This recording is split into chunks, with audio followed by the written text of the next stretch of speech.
сұлу әлде нұр сұлу, жан сұлу әлде күн сұлу, атын білмей қор болдым. Әйтеуір сол қыз, әйтеуір сол қыз, әйтеуір сол қыз бір сұлу. Армысыздар ағайын, Жангелдин ТВ өз ісін ары қарай жалғастыруда. Қуандық Шаңғыртбаевтың «Беу қыздар атты 3 бөлімдік спектаклі көрініс алды. Көрермендерден бірге пікірлерін тамашалайық. Жақсы болды. Сәтті ойлай берсін, өркендей берсін, өсе берсін. Ар жақта да еңбектері жемісі осында биіктер көре берсін. Амин, амин. Амин. Амин. 9-шы А сынып оқушыларының бүгінгі «Қыздар ай» комедиясының көріп, соның куәсі болып жатырмыз. Бұның режиссері Жанар Асанбаева Темірханқызы. Біз Жанар апайына көптен көп алғыс айтамыз, шығармашылық табыстар тілейміз. Осы сыныпта оның еңбегі өте зор. Балаларды осы қазақ тілі әдебиеті пәнінен сабақ беріп, осындай үлкен шығармашылыққа баулып жүр. Еңбегі жана берсін. Жанар, көп рахмет сізге. Барлық жері күшті болды, бірақ актердің сөйлескенде жақсы. Қай актер ұнады?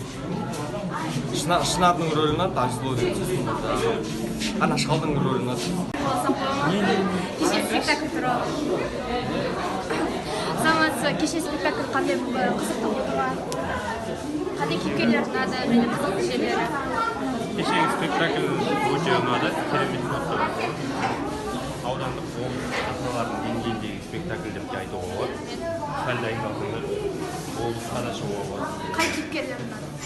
Маған атап айтпай ақ қояйын, барлық 9-шы сыныптың барлық оқушылары өздерінің рөлдерін өте тамаша сомдап шықты деп айта аламын.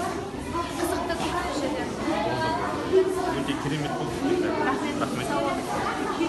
Кешегі спектакль қалай өтті? Пікіріңізді айтсаңыз. Кешегі спектакль жақсы өтті, ұнады. Қай кейіпкерлер жақсы ойнады және қандай кезеңдер күлкілі және күшті болып шықты? Қыздар ұнады, 3 қыз. Айсұлу, жансыз сұлу. Үшеуі ұнады ма? Тағы күлкілі жерлер болды ма? Айсұлуды, үш апасы үшін ән айтқан жері ұнады ма? Рахмет. Көрермендердің пікірі осы. Сау саламатта болыңыздар.